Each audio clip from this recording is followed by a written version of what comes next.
Hey guys, welcome to excellent विद्यालय। दोस्तों, आज का जो वीडियो है इसमें एक जीके का नया प्रैक्टिस सेट लिया गया है। और अगर आप एयरफोर्स, नेवी या फिर एसएससी की तैयारी करते हैं तो ये प्रैक्टिस सेट आपके लिए बहुत ज़्यादा इम्पोर्टेंट है, क्योंकि जीके जो है ऐसा नहीं है कि किसी खास एग्जाम के लिए अलग से होगी। हाँ, कुछ क्वेश्चन ऐसे होते हैं जो केवल उसी एग्जाम में ज़्यादातर पूछे जाते हैं, लेकिन ये एक नॉर्मल जीके है, तो ये सभी एग्जाम के लिए इम्पोर्टेंट है। और चलिए इनको देखते हैं एक एक करके क्वेश्चन को। दोस्तों, आज का जो पहला क्वेश्चन है वो ये है कि सत्यमेव जयते उक्ति कहाँ से ली गई है। आपने देखा होगा जो 5 के 10 के सिक्के होते हैं, 1 2 के, उनके नीचे अशोक स्तंभ के नीचे लिखा रहता है ये सत्यमेव जयते, जैसा यहाँ पर लिखा हुआ है। तो इस क्वेश्चन में वही पूछा गया है कि ये कहाँ से लिया गया है। तो इसका जो बी ऑप्शन सही है। मुंडको उपनिषद है, एक मुंडक उपनिषद, वहां से लिया गया है। मुंडक उपनिषद के बारे में थोड़ा सा बता देता हूँ कि इस उपनिषद में ओम के बारे में, ये जो हिंदू धर्म में ओम होता है, इसके बारे में बहुत ज़्यादा डिटेल में बताया गया है इस उपनिषद में। और सत्यमेव जयते का अर्थ क्या होता है, मतलब क्या होता है, तो इसका मतलब है हमेशा सत्य की ही विजय होती है। और दोस्तों, एक चीज़ और बता दूं, आमिर खान एक शो करते थे जिसका सत्यमेव जयते नाम था, तो काफ़ी अच्छा था वो भी। तो उसको आप देख सकते हैं, यूट्यूब पर उनके वीडियो भी पड़े हुए हैं। चलिए नेक्स्ट क्वेश्चन देखते हैं। वाहनों की हेडलाइट में किस दर्पण का उपयोग किया जाता है। इसमें ये पूछ रहा है, सबसे पहले तो देखिए इसमें क्वेश्चन क्या है। देखिए, वाहनों की हेडलाइट तो सभी देखते होंगे, अंदर एक बल्ब लगा रहता है और बाहर एक कांच लगा रहता है। ओके, तो इसमें वो जो बाहर कांच लगा रहता है उस लेंस के बारे में नहीं पूछ रहा है, इसमें पूछ रहा है कि हेडलाइट का दर्पण जो है वो कौन सा होता है। दर्पण का मतलब जो पीछे का भाग है, ये धसाव वाला जो भाग है, आपने सभी ने देखा होगा। जो भी किसी व्हीकल के हेडलाइट होती है तो उसके जहाँ पर बल्ब लगा होता है उसके पीछे धसाव जैसा बना रहता है, खाली खाली ऐसे बना रहता है। तो इसमें वही चीज पूछ रहा है कि वो कौन सा दर्पण होता है। देखिए, इसमें धसाव जैसा बना है, तो वो दर्पण जो है वो होता है उत्तल दर्पण। ओके, अब इसको समझते हैं आखिर उत्तल दर्पण ही क्यों लगाया जाता है, वाहनों की हेडलाइट में उत्तल दर्पण का प्रयोग ही क्यों किया जाता है। तो इस इमेज को हम थोड़ा जूम करके दिखाते हैं, आपको थोड़ा सा ज़्यादा समझ में आएगा। देखिए यहाँ पर क्या है, ये एक धसाव जैसा बना हुआ है। ओके, और यहाँ पर एक बल्ब लगा हुआ है। ठीक है, इतना इतना तो आप समझ गए होंगे। अब देखिए यहाँ पर क्या है। ये मान लीजिए यहाँ से इसका लाइट निकल रही है, जो प्रकाश की किरणें हैं वो यहाँ से निकल रही हैं।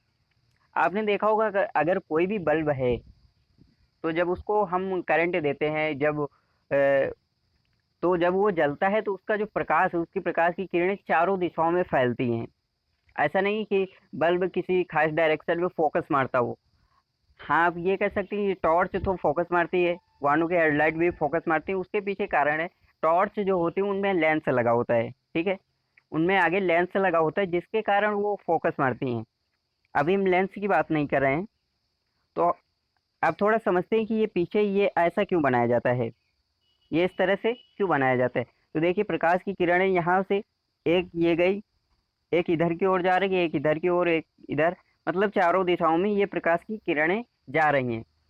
लेकिन आपने देखा ये किरण जो यहाँ पर गई, ये टकरा कर इधर हो गई, सामने की ओर जाने लगी। यहाँ से जो थी ये वाली, ये टकरा कर इधर की ओर जाने लगी, मतलब सामने जाने लगी। जो भी टकरा रही है वो सामने चली जा रही। ये क्यों हो रहा है, क्योंकि इसका घुमावदार बना हुआ है ये पीछे का पर्दा। तो जैसे ही इस पर्दे पर जो ये दर्पण लगा हुआ है उसमें किरणें टकराती हैं तो वो फिसल जाती हैं, अपने मार्ग से विचलित हो जाती हैं, मतलब फिसल जाती हैं, और फिसल कर वो इस डायरेक्शन में जाने लगती हैं।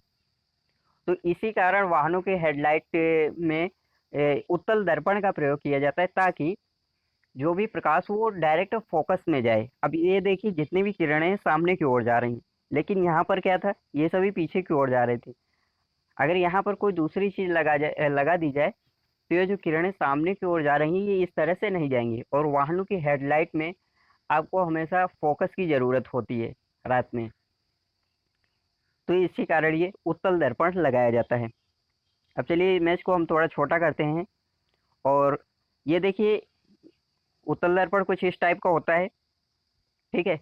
और इसमें आपने 10th में 12th में खूब पढ़ा होगा, इसको बीच से अगर ऐसे ऐसे करके काट दें तो भी ये उतना ही रहेगा, मतलब ये भी तब भी ये उत्तल दर्पण ही कहलाएगा।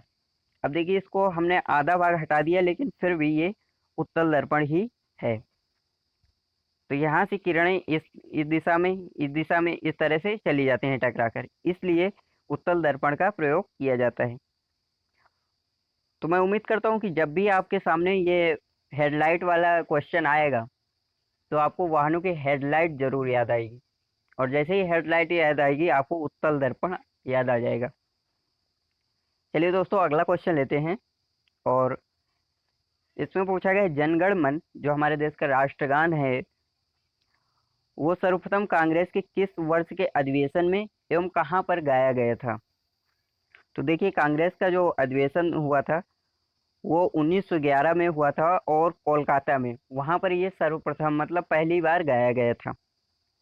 और यहाँ पर एक इमेज भी लगी हुई है, ये जो कांग्रेस के अधिवेशन के जो नेता लोग थे, जो उसके प्रतिभागी थे, ये उनकी इमेज है। चलिए दोस्तों अगला क्वेश्चन लेते हैं, और अगला क्वेश्चन ये कई बार एग्जाम में पूछा गया है, केवल एयरफोर्स की नहीं, मतलब दूसरे भी एग्जाम में पूछा गया है ये क्वेश्चन। इसमें कहा गया दक्षिण की गंगा किस नदी को कहा जाता है। इसमें दो कंफ्यूजन होते हैं, पहला एक कावेरी नदी ज़्यादातर लोग टिक कर देते हैं, और गोदावरी, कावेरी और गोदावरी में इन दोनों में कंफ्यूजन होता है। तो देखिए गोदावरी नदी, इसका ए ऑप्शन बिल्कुल सही होगा। और यहाँ पर जो इमेज है उसको हम जूम करके दिखाते हैं। गोदावरी नदी जो है महाराष्ट्र में एक नासिक जगह पड़ती है, उसके पास त्रिमेकेश्वर है, यहाँ से निकलती है। और ये देखिए इस तरह से होकर यहाँ पर जा और बंगाल की खाड़ी में जाकर गिर जाती है। तो इसका गोदावरी राइट ऑप्शन होगा। चलिए अगला क्वेश्चन देखते हैं, और अगला क्वेश्चन, रॉकेट को चलाने में प्रयुक्त ईंधन क्या कहलाता है। हर चीज़ को चलाने के लिए कोई ना कोई ईंधन की ज़रूरत पड़ती है, कोई भी व्हीकल हो या कोई रॉकेट हो। तो इसका जो ईंधन होता है उसको प्रणोदक कहते हैं, इसका डी ऑप्शन सही होगा। अब थोड़ा समझते हैं प्रणोदक है क्या। ये हमने इमेज जूम की, आपने एक नियम बहुत बार पढ़ा होगा, क्रिया प्रतिक्रिया का नियम। उसमें क्या होता है, अगर आप किसी चीज़ में क्रिया करते हैं, मतलब किसी चीज़ में बल लगाते हैं, तो वो आप पर भी उतना ही बल पीछे की ओर लगाती है। जैसे आप पानी में तैरते हैं तो आप पानी को पीछे की ओर करते हैं तो पानी आपको आगे की ओर ले जाता है। तो क्रिया प्रतिक्रिया का नियम होता है, और वही चीज़ इसमें भी लागू होती है। कैसे, उसको देखते हैं। देखिए यहाँ पर इमेज में आप देख रहे होंगे, ये एक बहुत फोर्स में आग जैसा नीचे की ओर भेज रहा है। ये जो ईंधन है ये जो जल रहा है ये बहुत तेजी से फोर्स के साथ नीचे की ओर झेल रहा है इसको, तो उतना ही रॉकेट ऊपर की ओर जाता है। तो ये क्रिया प्रतिक्रिया के नियम पर आधारित है, और इसका जो ईंधन होता है उसको प्रणोदक कहते हैं। ये एक्चुअल में प्रणोदक विधि का नाम है, और उसी ईंधन को प्रणोदक भी कह देते हैं। चलिए अगला क्वेश्चन लेते हैं, और अगला क्वेश्चन है, निम्न में से किस ग्रंथि को मास्टर ग्रंथि कहा जाता है। हमारे शरीर में एक ऐसी ग्रंथि होती है ग्लैंड, जिसको मास्टर ग्लैंड कहा जाता है। वो कौन सी ग्लैंड है। तो ये सी ऑप्शन सही होगा, पिट्यूटरी ग्लैंड होती है हमारे माइंड के अंदर एक, उसको मास्टर ग्रंथि कहा जाता है। अब इमेज में देखते हैं, ये देखिए ये है मास्टर ग्रंथि।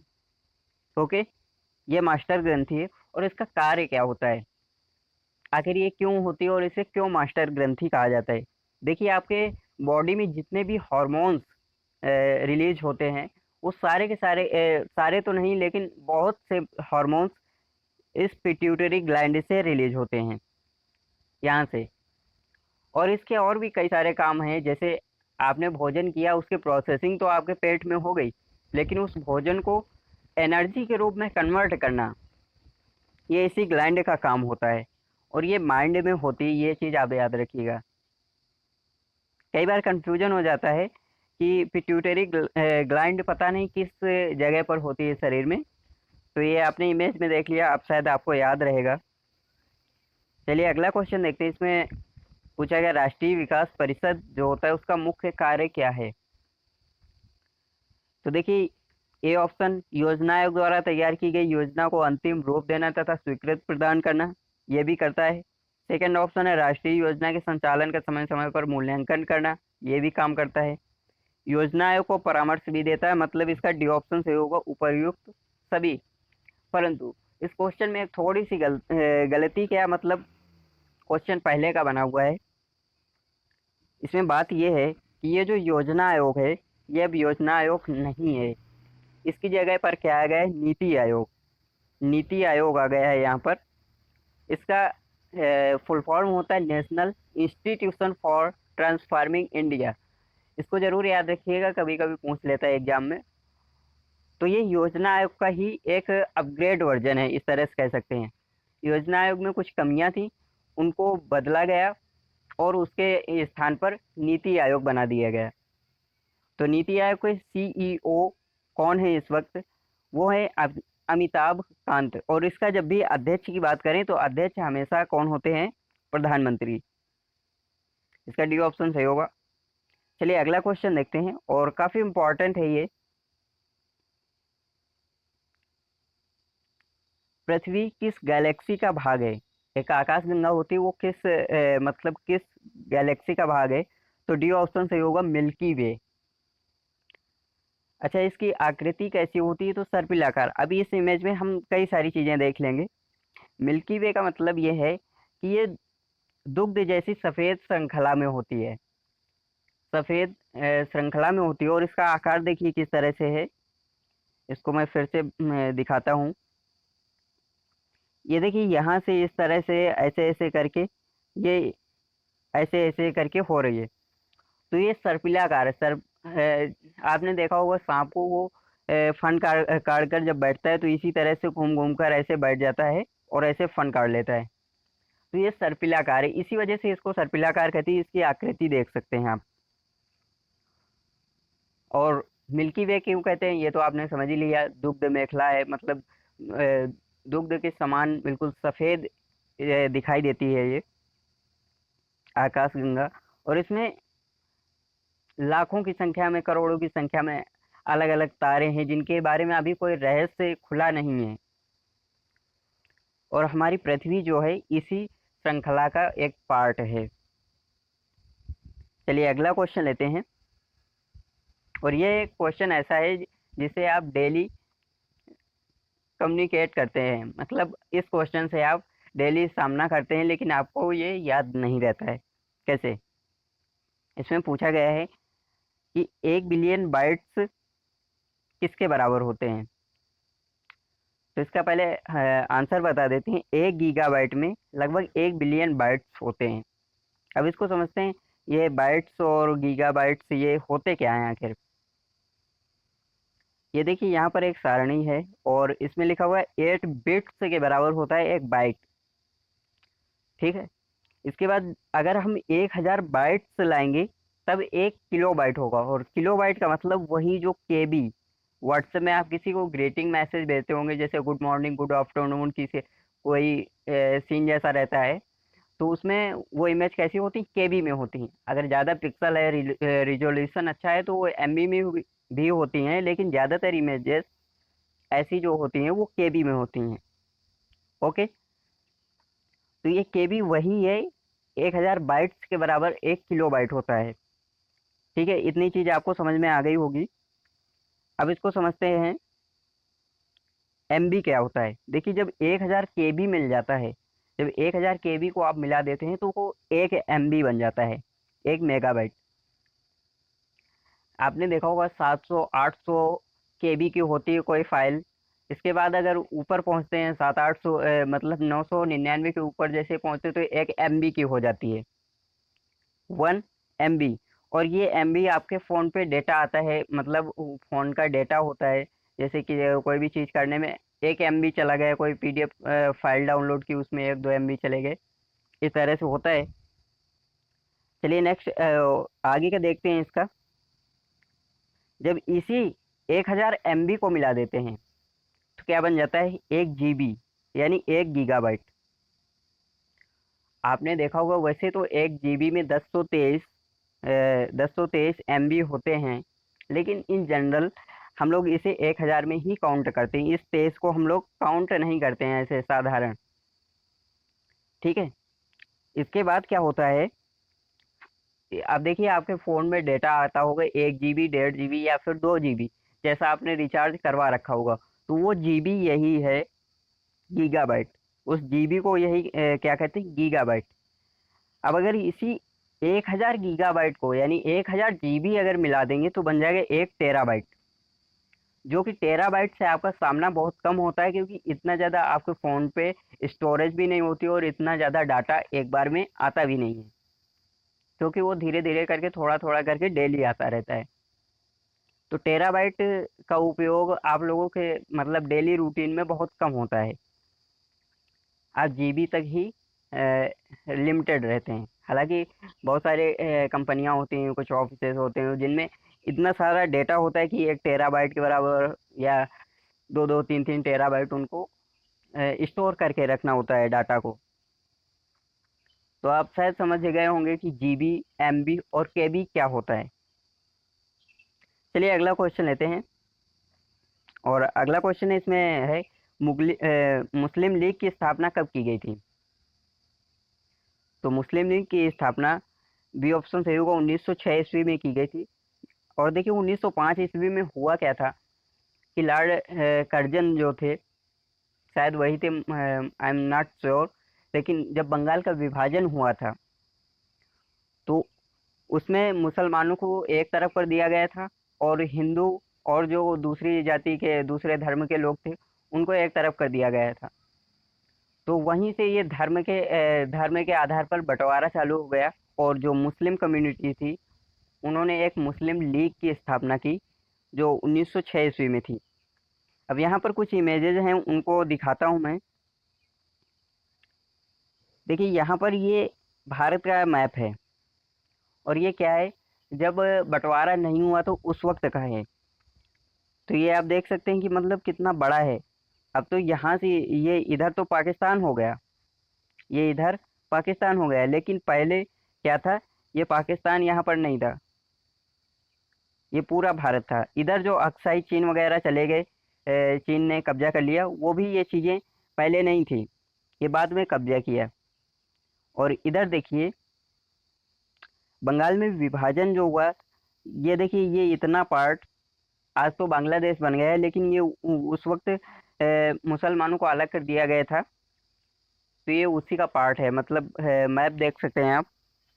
अब चलिए दूसरी इमेज दिखाते हैं आपको। ये वो लोग हैं जिन्होंने मुस्लिम लीग की स्थापना की थी, ये वो सारे लोग हैं जिन्होंने मुस्लिम लीग की स्थापना की थी।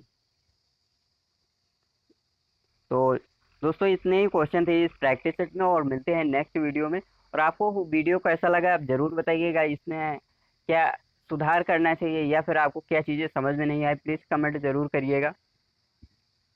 Thank you so much.